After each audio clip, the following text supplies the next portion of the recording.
오늘 말씀드린 것처럼 주님께서는 내가 반드시 해야 할 일을 듣게 되리라 하셨는데, 성경에 우선 그리스도인이 되기 전에 반드시 해야 될 일이 있습니다.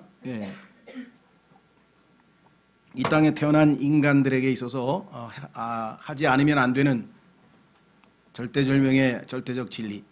이 세상은 모든 것이 다 상대화돼서 절대적인 것은 절대적으로 없다, 이렇게 이상한 얘기들을 하고 그러는데, 성경에는 절대적으로 올바른 진리의 말씀이신 하나님의 말씀이 있고, 그 말씀에 따르면 인간에게는 반드시 하지 않으면 안 되는 일들이 있습니다. 그 첫 번째는 하나님께서 계시다는 사실을 믿어야 한다, 이렇게 되어 있습니다. 한번 확인해 보겠습니다. 히브리서 11장 6절.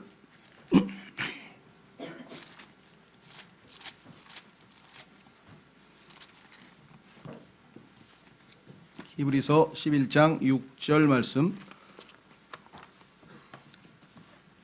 받들어 읽겠습니다. 그러나 믿음이 없이는 하나님을 기쁘게 하지 못하나니 그분께 가는 자는 반드시 그분께서 계시는 것과 또 그분께서 부지런히 자신을 찾는 자들에게 보상해 주시는 분이심을 믿어야 하느니라.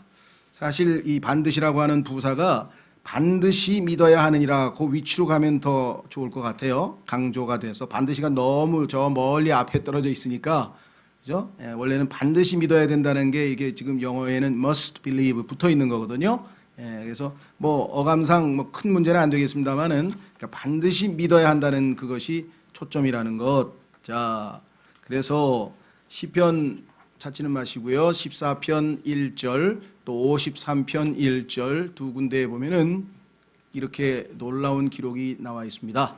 어리석은 자는 마음에 이르기를 하나님이 없다 하는도다, 이렇게 돼 있어요. 하나님이 없다 하는 자를 하나님께서는 그냥 어리석다, 이렇게 얘기했죠. 왜? 마음에 이미 두 가지 증거가 있다 그랬어요. 하나님을 알만한 것을 우리에게 보여주셨고, 또 자연 만물을 통해서 하나님이 계시다고 하는 것을 완전히 입증하셔서 인간이 하나님이 계신 줄을 몰랐다라고 주장하는 것은 핑계될 수 없다라고 이미 로마서 1장에서 강력하게 경고가 나와 있습니다. 그렇죠? 그래서 일단 하나님께 나아가려면은 하나님이 계시다는 걸 일단 믿어야 되고, 그 다음에 부지런히, 중요한 게 그 개역 성경에 보면 부지런이란 단어가 빠져 있어요. 부지런히 자신을 찾는 자들에게 보상해 주시는 분이시죠. 갈급한, 그렇죠? 우리 속담에도 우는 아이 젖 더 준다, 이런 표현이 있습니다. 그렇죠? 울지도 않는 아이에게 배가 고픈지 안 고픈지를 알아야 뭐, 그렇죠? 근데 맹렬하게 울어대면 얘가 배가 고픈가 보다, 이래서 우리가 그 젖을 줘서 그 충족을, 배고픔을 충족시켜 주듯이 하나님께서도 부지런히 diligently 하나님을 찾을 때에 정말 나를 찾는가 보다 하고 인정하고 그 마음을 받아주시는 거지, 찾는 둥 마는 둥 뭐 있으면 좋고 없으면 괜찮아 뭐 이런 방식으로 하면 안 됩니다. 기도도 마찬가지예요. 성경에 보니까 fervent in prayer, 그러니까 기도도 뜨거운 기도를 하나님께서 응답해 주시는 것이지, 그죠? 형식적인 기도는 응답하시지 않습니다. 그래서 하나님께는 항상 마음을 다하여, 그죠? 너희는 마음과 혼과 생각과 힘을 다하여 주 내 하나님을 사랑하라 그랬지, 너희는 하나님을 사랑하라 이렇게 밋밋하게 말씀하신 게 없어요. 왜냐하면 하나님께서 우리를 마음과 힘과 혼과 생각을 다하여서 먼저 사랑하셨기 때문에 그 동질의 동일한 퀄리티의 사랑을 받고 싶은 거지, 하나님은 전심을 다해서 우리를 사랑하셔서 자신의 모든 것 되시는 아들을 내어주셨는데, 우리는 그냥 마음도 없는 입에 발린 형식적인 예배나 드리고, 그렇게 해서는 하나님 앞에 우리가 마음을 얻을 수가 없다. 그래서 여기도 반드시 부지런히, 여기에 키가 달려 있어요. 핵심이 들어 있습니다. 자, 그래서 우리는 첫 번째는 반드시 계신 것을 믿어야 된다라고 얘기를 했습니다. 자, 그래서 그 하나님 앞에 찾아 나왔습니다. 여기 보니까 하나님 앞에 나오는 자라고 했죠. 그랬더니 하나님께서 어떻게 우리를 보상하셨는가? 복음을 들려주셔서 우리 주 예수 그리스도를 통해서 하나님께서 이루어 놓으신, 다 이루었다, 이루어 놓으신 것들에 대해서 들려주셨습니다. 그리스도께서 2000년 전에 죽으시고 장사되시고 부활하셨는데, 그 그것이 바로 우리의 죄값을 치르기 위함임을, 우리를 의롭다 하기 위함임을 하나님께서 복음을 통해 알려주시고 그때 우리가 예수 그리스도를 믿는 것이죠. 자, 그래서 두 번째는요, 반드시 거듭나야 한다 그랬는데요. 그 거듭남의 방법은 3번, 4번에 나와 있습니다. 우선 요한복음으로 가겠습니다. 왜 거듭나야 되느냐? 왜 다시 태어나야 되느냐? 첫 번째 출생이 잘못되었기 때문이죠. 그래서 첫 번째 출생은 영적으로 죽은 채 태어났어요. 그죠? 사산아가 되어버렸어요. 그래서 다시 태어날 필요가 있다. 육체는 태어났는데 영이 태어나지 못했다. 이렇게 되어 있죠. 자, 요한복음 3장 5절. 예?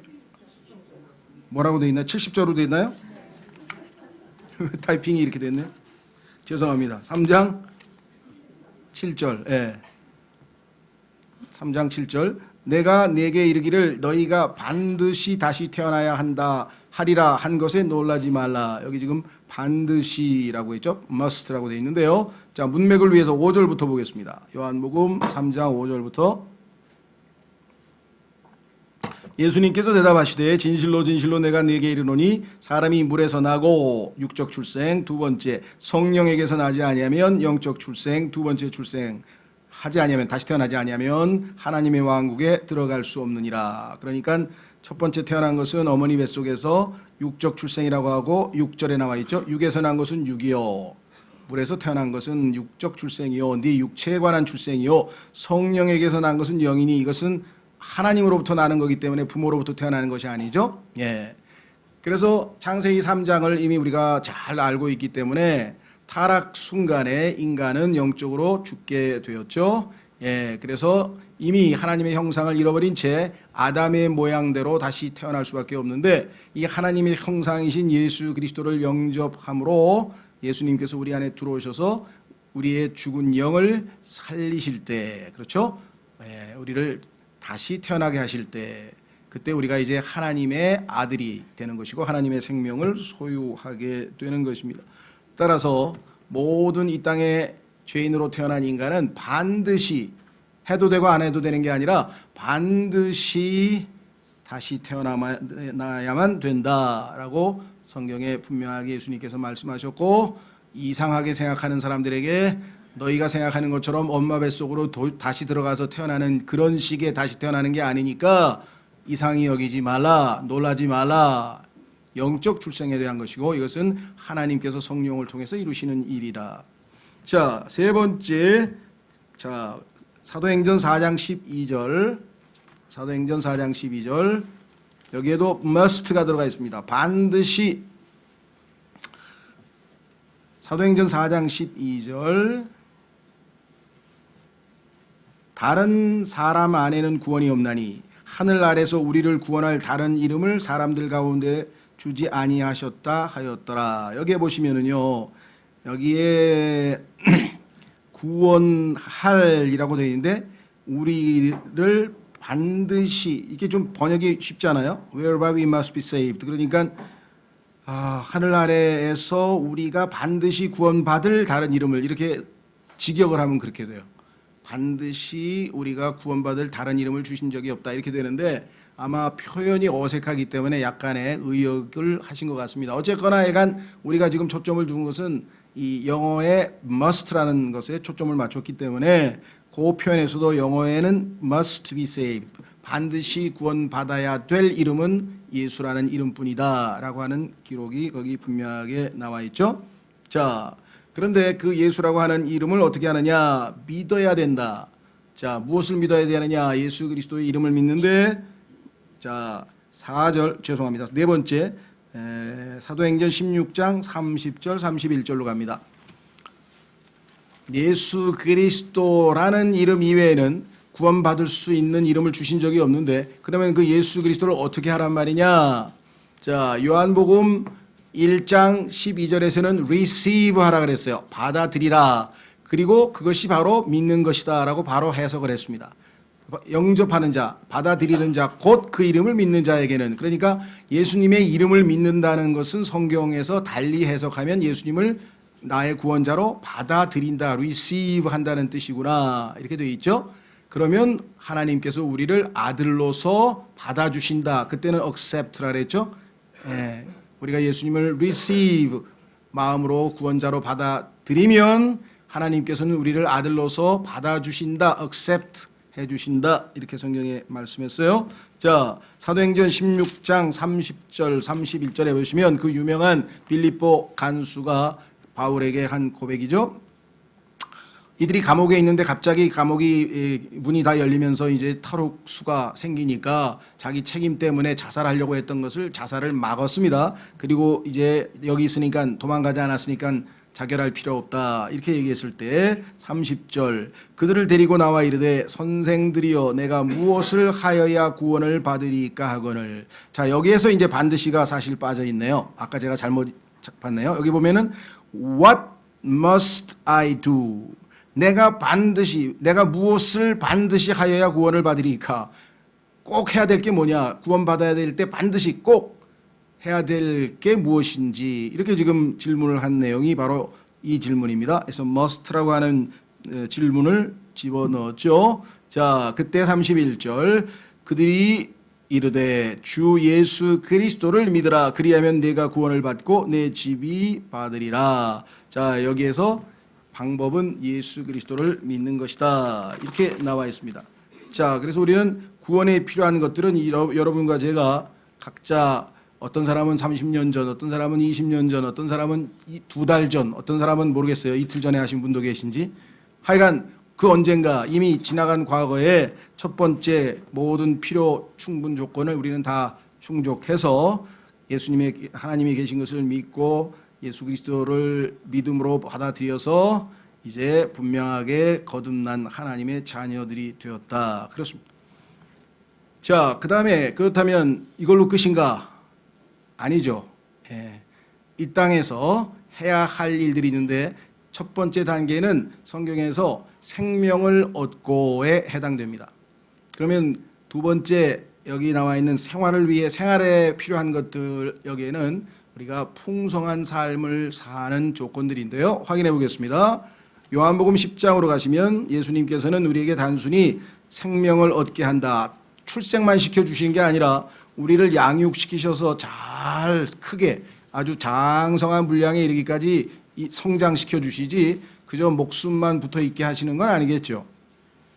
그렇죠? 우리가 여기에서 많은 실패가 있었고 또 여기서 많은 이 주춤거림이 있는데요. 자, 예수 그리스도께서 요한복음 10장에서 이렇게 약속을 했습니다. 10절 도둑이 오는 것은 다만 도둑질하고 죽이고 멸망시키려 함이거니와 내가 온 것은 양들이 생명을 얻게 하고 또 생명을 더욱 풍성히 얻게 하려 함이라.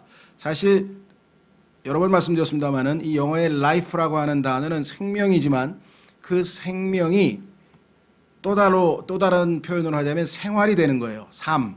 그렇죠? 생명을 살아내는 것을 삶이라고 그러죠. 그렇죠. 그래서 뒷부분은 풍성한 생활을 얘기하는 거지 생명 자체가 더 풍성해지는 건 아니겠죠. 한 번 주어진 생명은 똑같은 생명이지만 우리의 삶이 더 풍요로워질 텐데, 풍성하게 될 터인데, 자, 한번 확인해 보겠습니다. 창세기 5장. 창세기 5장으로 가면요.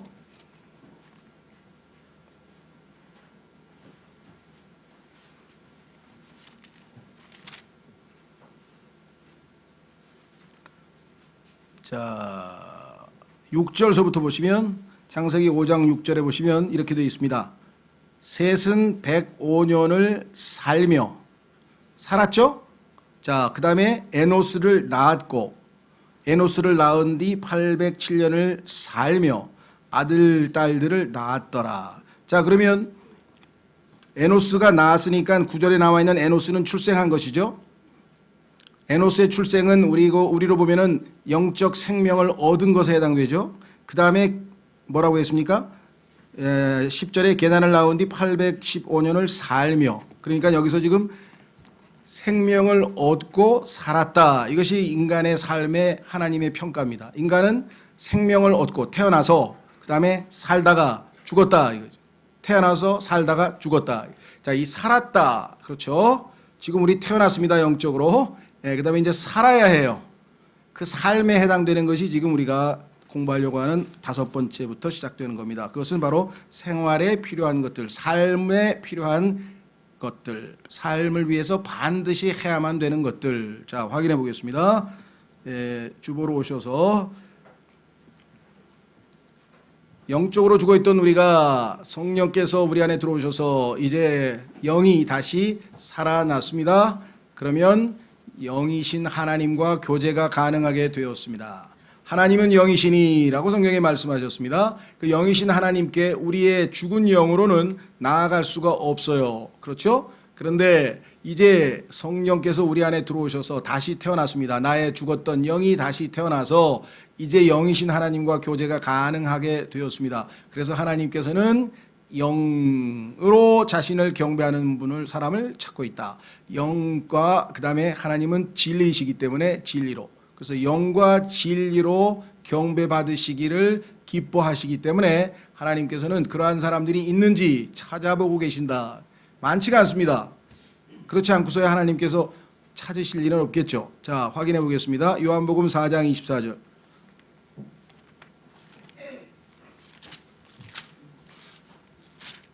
전 세계에 형식적으로 나는 크리스천이다라고 무슨 그 인구조사서나 아니면 센서스라든가 무슨 조사할 때 보면은 종교난에다가 기독교라고 쓰는 사람이 글쎄요, 뭐 카톨릭 8억, 그다음에 개신교 6억 뭐 해가지고 합쳐서 한 15억 된다고 치면 그 15억 중에서 다시 태어난 사람은 몇 명이나 될까요? 15억 중에서. 여러분 생각 얼마나 될 것 같아요? 굉장히 수가 적습니다. 왜냐하면 그 15억 중에서 예수 그리스도가 하나님이 아니고 그저 위대한 스승에 불과하는 그렇게 믿는 사람이 10억 가까운 사람이 있어요. 자유주의자들. 그냥 교회는 다니고 그리스도인입니다. 마하트마 간디도 크리스찬이라 그래요. 그런 조지 워싱턴 같은 사람들도 다 그냥 크리스찬이라. 그런데 그분들은 우리 예수 그리스도가 진정한 의미에서의 참 하나님이시고 우리의 구원자라고 믿는 사람들이 아니에요. 그래서 기독교라고 쓰는 것 자체는 거의 의미가 없는 말이 됐고요. 그러면 다시 태어난 사람. 지금 이 시간에 대한민국에 860만 명이 글쎄 뭐 그중에서 뭐 800만 명이 지금 예배당에 앉아 있다.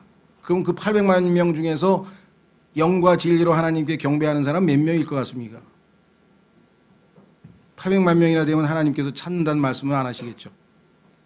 많지가 않아요. 거듭나지 않은 채 예배당에 앉아있는 사람들이 수두룩합니다. 뭐 저도 그런 경험이 오랫동안 있었고요.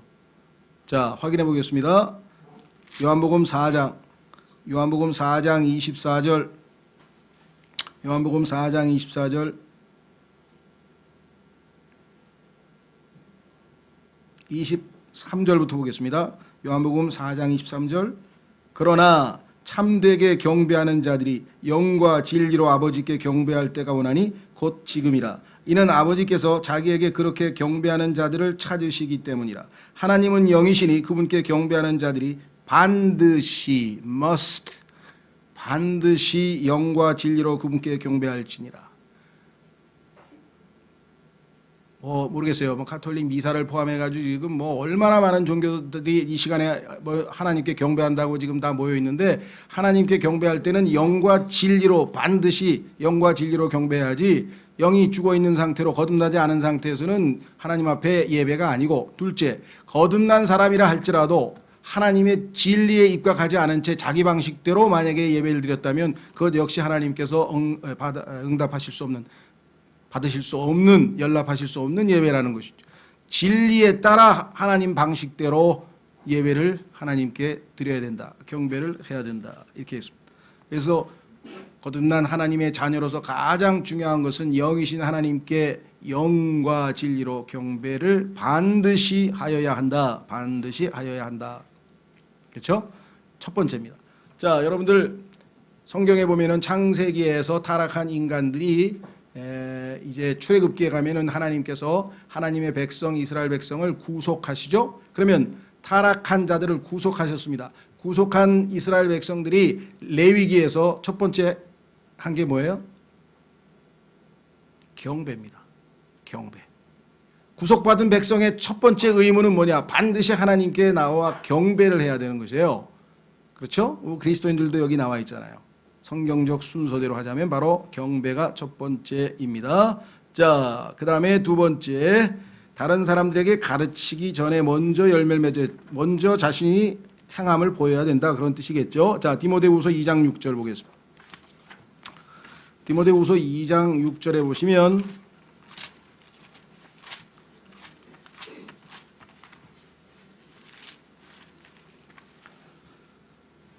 자, 그리스도인은 어떤 사람인가? 그리스도인의 정체성에 대한 얘기인데요. 1절에 보면은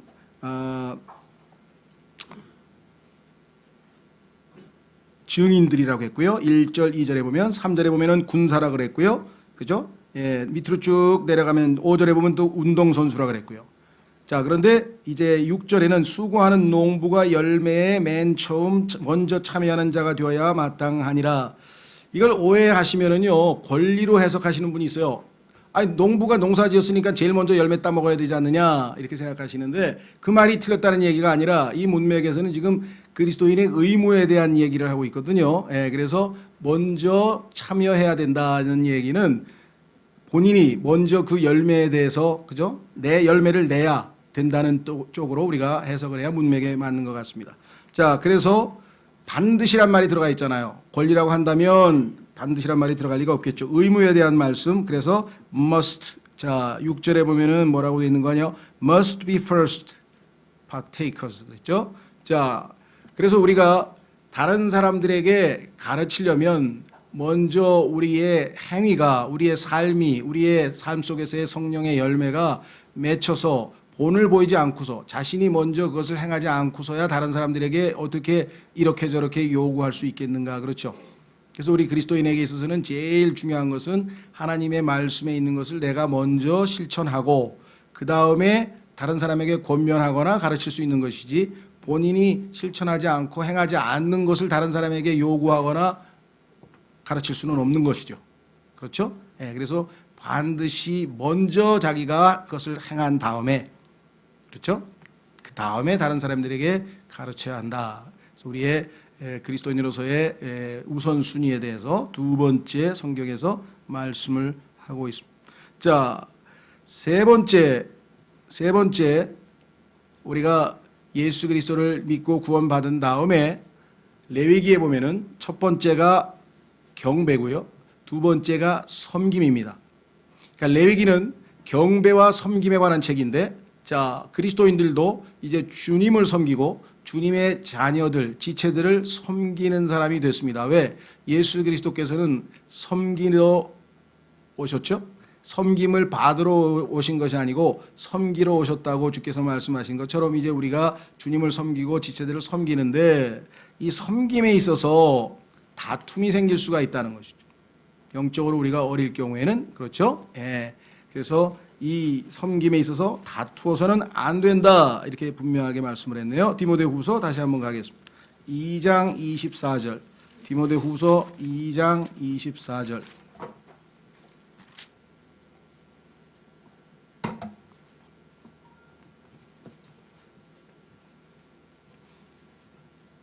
주의 종은 결코 다투지 말아야 하며.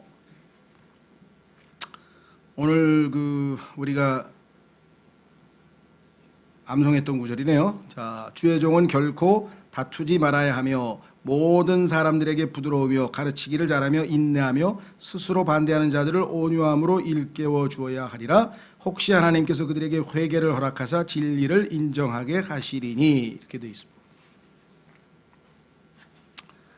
자, 그래서 우리는 세 번째, 다툼의 섬김에 있어서 다투어서는 안 된다. 다투지 않으려면 우리가 아주 이 온유함이 있어야 되겠죠. 거칠게 나가면 다툼이 생길 수밖에 없죠. 자, 갈라디아서 6장에서도 다시 한번 우리의 섬김의 자세에 대해서 말씀하고 있습니다.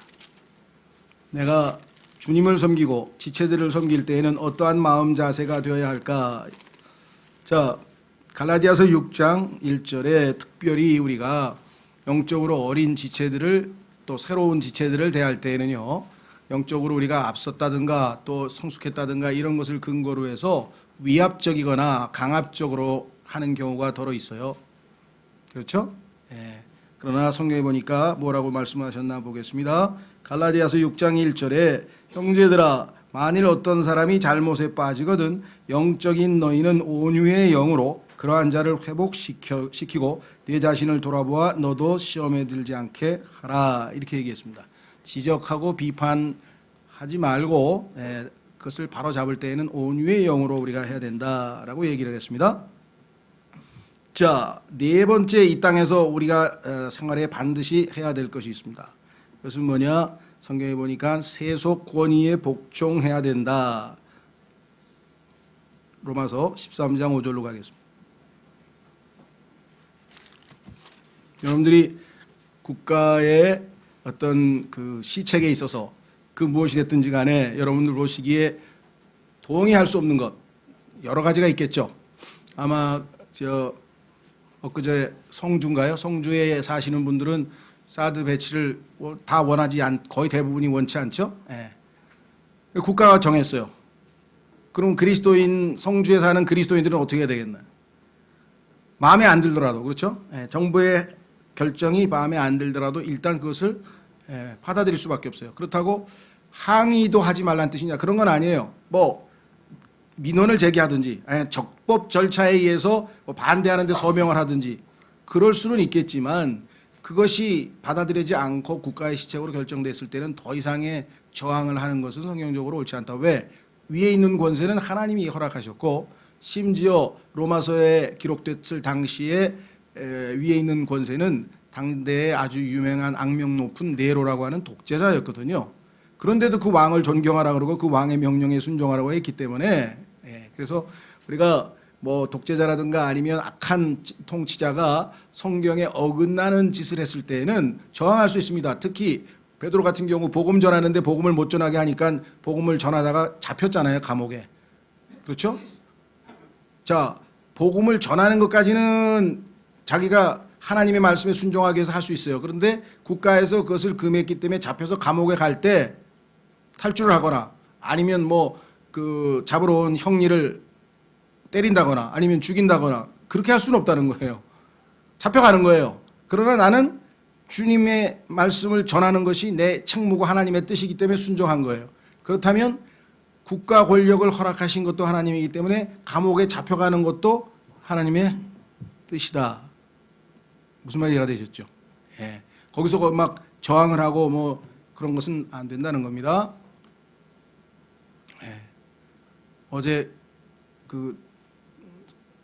우리 성근이하고 신근이 엄마하고 셋이서 저녁에 빙수를 먹으러 갔다가 차를 댔는데 나와 보니까 떡하니 딱지가 붙어 있는 거예요.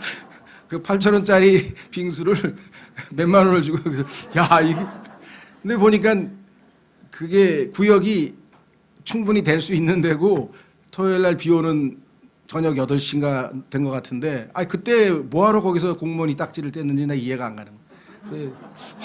서로 이제 화가 나가지고 이게 막 그러다가 갑자기 성근이가 다 하나님의 뜻이죠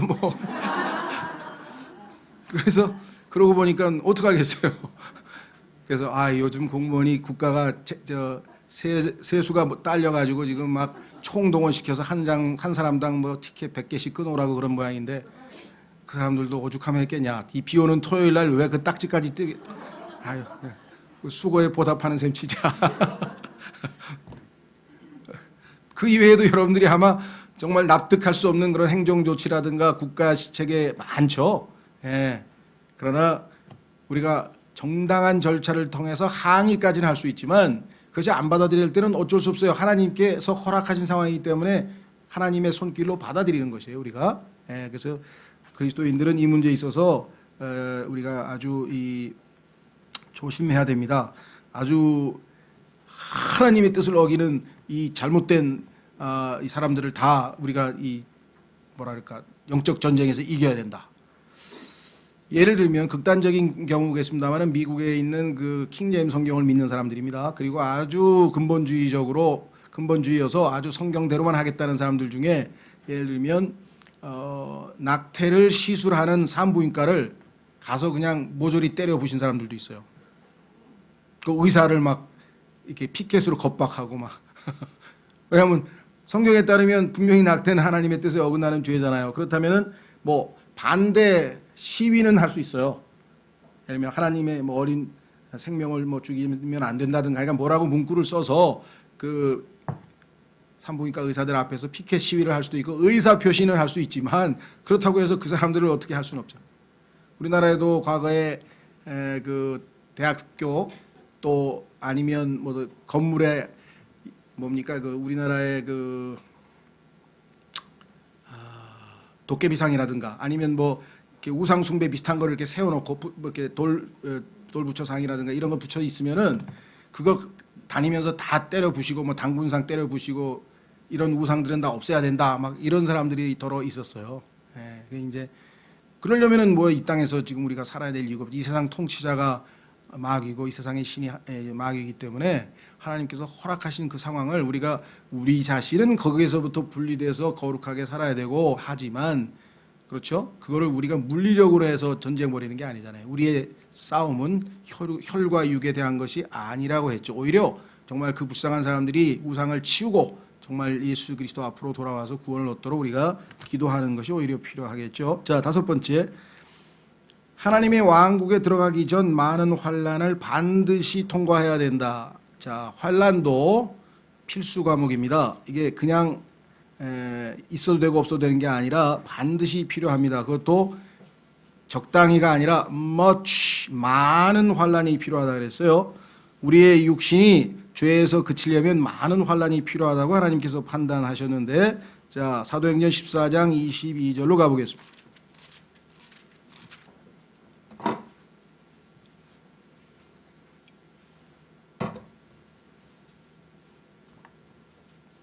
사도행전 14장 22절.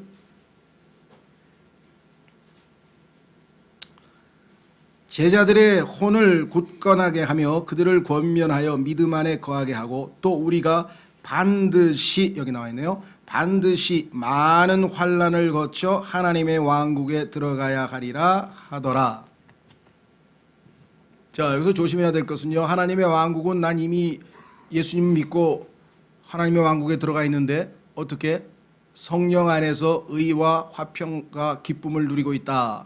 그럼 사도의 로마서 14장 17절에 하나님의 왕국은 먹고 마시는 것이 아니고 성령 안에서 의와 화평과 희락이라고 기쁨이라고 했다면 나는 이미 하나님의 왕국에 들어와 있는데 또 하나님의 왕국에 들어간다는 이야기가 무엇이냐? 이게 이제 교리적으로 조금 의문시 되는데요. 성경에 따르면 하나님의 왕국이 영적인 면에서 지금 현재 우리 마음속에 있죠. 너희 안에 있다 그랬잖아요. 바깥에 있는 게 아니에요. 그러나 예수 그리스도께서 오시면 그 하나님의 왕국이 실제적으로 국가 통치처럼 예수님과 함께 세워집니다. 그러니까 여기서는 지금 예수 그리스도께서 오셔서 천년왕국이 세워질 때에는 하늘의 왕국과 하나님의 왕국이 동시에 완성된다는 의미에서 하나님의 왕국에 대한 얘기를 하고 있고요. 자, 그 다음에 많은 환난을 거칠 수밖에 없는 것은 왜 그런가? 베드로전서의 답이 나와 있네요. 베드로전서로 가보겠습니다. 여러분과 저는 아담의 속성을 가지고 아담의 죄성을 가지고 이 땅에 태어나서 비록 거듭나서 하나님의 성품이 여러분과 제 마음속에 들어와 있지만 여전히 아담의 죄성은 없어지지 않은 채 우리 안에 있습니다. 그래서 로마서 7장에서 죄가 곧 내 안에 내 육체 안에 머물러 있다 그랬어요. 아직도 우리 안에 그 죄가 있고 상황만 주어진다면 여러분과 제가 의지가 약해지고 영적으로 무뎌지면 즉시로 그 죄가 발현해서 다시 죄를 지을 수 있는 것이 바로 그거잖아요. 더더군다나 우리의 성향이 이 죄를 향하고 있기 때문에 쉽게 무너집니다. 그렇죠? 쉽게 우리를 얽어매는 죄를 하고 히브리서 12장에 말하고 있잖아요. 여러분들 죄 짓는데 힘듭니까? 힘들 리가 없어요. 우린 달인이에요. 거의 수준이. 죄에 관한 한 달인 수준이야. 우리가 그렇게 죄를 잘 져. 몇십 년 동안 지어왔기 때문에. 그런데 하나님의 일을 하는 데 있어서는 우리는 너무나 에너지도 없고 너무나 힘들어. 그게 자기 자신을 부인하고 성령님께서 강력하게 역사하기 전에는 하나님의 일을 하기는 그렇게 쉽지 않은 거라 이 말이죠. 그래서 우리가 죄를 그치게 하는 하나님의 가장 효과적인 수단이 뭐냐? 그것이 바로 고난이라 이게. 고난 가운데 있는 사람은 죄를 그쳤다라고 성경에 써 있잖아요. 거기 베드로전서 4장 1절. 베드로전서 4장 1절. 그러므로 그리스도께서 우리를 위해 육체 안에서 고난을 당하셨은즉 그와 같이 너희도 같은 생각으로 무장하라. 예수님과 같은 마음을 품으라. 왜? 육체 안에서 고난을 당한 자는 이미 죄를 그쳤나니. 따라서 우리가 죄로부터 멀어지게 하실 수 있는 가장 효과적인 수단은 우리로 하여금 고난 가운데 거하게 하시는 거예요. 그래야 우리가 죄질 생각을 안 하고 죄가 싫어져요. 죄가 달콤하지가 않아. 이제 더 이상 괴로워. 그래서 하나님 쪽으로 우리가 기울일 수 있죠. 자, 그래서 우리는 5가지가 여러분과 제가 반드시 해야 될 일이네요. 바울이 주님, 제가 무엇을 해야만 합니까? 반드시 제가 무엇을 해야 할까요? 이렇게 질문했을 때 물론 첫째는 바울이 주님의 증인으로서 사도 역할을 해야 될 것을 말씀하는 것이 그 좁은 문맥이겠지만 바울이 우리 그리스도인을 대변한다고 생각한다면 성경에서 하나님께서는 반드시 해야 될 것 5가지를 우리에게 명확하게 알려주셨습니다. 그렇죠? 자, 그 다음에 마지막 정리합니다. 그 다음에 이제 우리가 미래에 죽을 때 해야 될 일이 있어요. 그것은 뭐냐? 우리의 이 육신의 몸을 벗어야 돼요. 예. 이 육신 안에 뭐가 있다 그랬습니까? 죄가 있다 그랬잖아요. 이걸 벗어야 돼요. 베드로후서 1장 14절. 그래서 죄 없는 몸으로 갈아입어야 돼요. 깨끗한 옷으로 갈아입어야 돼요. 베드로후서 1장. 그래서 준비까지 다 하늘에 해놓으셨다고 성경에 써 있어요. 죄 없는 몸을 준비해 놓으시고 우리가 죽을 때 죄 있는 몸은 벗어버리고 죄 없는 몸으로 갈아입도록. 그거 없으면 주님 앞에 서 있을 수가 없죠. 우리가 베드로후서 1장 14절. 이는 우리 주 예수 그리스도께서 내게 보여주신 것 같이 내가 머지않아 반드시, 여기 나왔잖아요. must, 반드시 나의 이 장막을 벗어야 할 줄 알기 때문이라. 장막이 우리의 육체인 것은 고린도 후서 5장에 설명되어 있죠. 고린도 후서 5장에 가면은 우리의 육체가 바로 우리가 입고 있는 장막인데 이 장막을 벗어야만 됩니다. 그러면 어떻게 됩니까? 하나님이 주신 다른 옷으로 갈아입어야 돼요. 확인해 보겠습니다. 고린도 후서 5장. 고린도후서 5장. 그래서 장례식장에 가면은 고린도후서 5장으로 말씀으로 위로를 하죠. 그 어차피 갈아입을 옷인데, 그렇죠? 더러운 옷은 빨리 벗어버리고 죄 묻은, 죄가 들어있는 육체니까 그 장막은 벗어야죠. 고린도후서 5장 1절. 고린도후서 5장 1절. 만일 땅에 있는 우리의 이 장막집이 육체입니다. 해체되면 하나님의 건물고 손으로 지은 집이 아니요 하늘들에 있는 영원한 집이 우리에게 있는 줄 우리가 아느니라. 우리가 이 장막에서 신음하며 지금 현재 육체를 입고 이 땅에서 신음하고 있습니다. 하늘로부터 오는 우리의 집으로 옷 입기를 간절히 원하노니 우리가 옷 입고 있으면 벌거벗은 채 드러나지 아니하리라. 이 장막에 있는 우리가 짐을 진 채 신음하는 것은 벗고자 함이 아니요 벗기만 하면 안 되죠. 갈아입어야 되니까. 입고자 함이니 이것은 죽을 것이 생명에게 삼켜지게 하려 함이라. 이제는 죄 없는 영광스러운 몸으로 우리가 갈아입게 된다. 이것이 우리가 예수님과 함께 영원히 살기 위해서는 반드시 해야 될 일이다. 자, 그 다음에 고린도전서 15장 53절.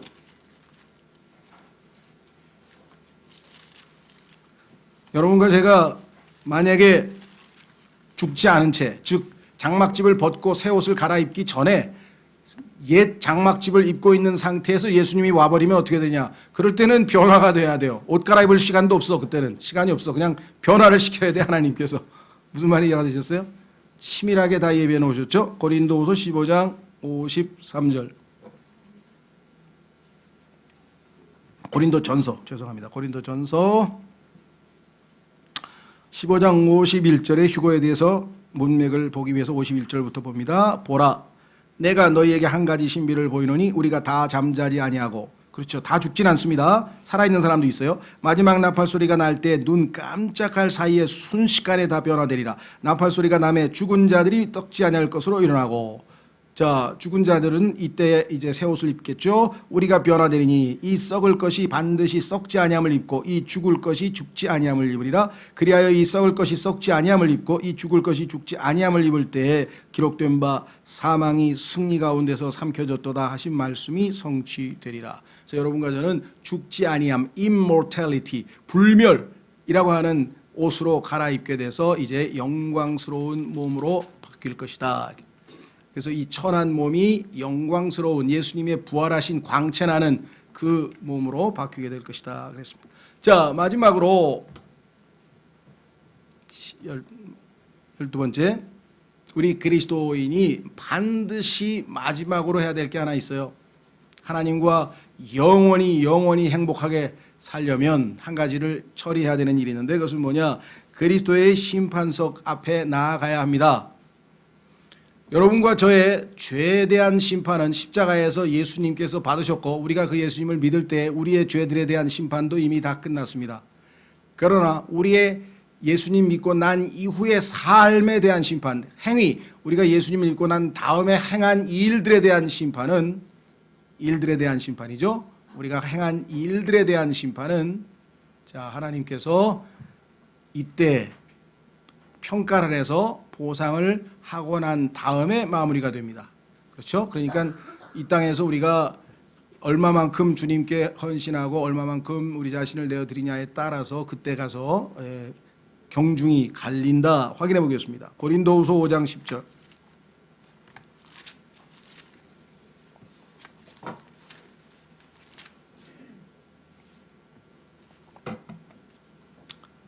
고린도후서 5장 10절에 반드시가 또 나오죠.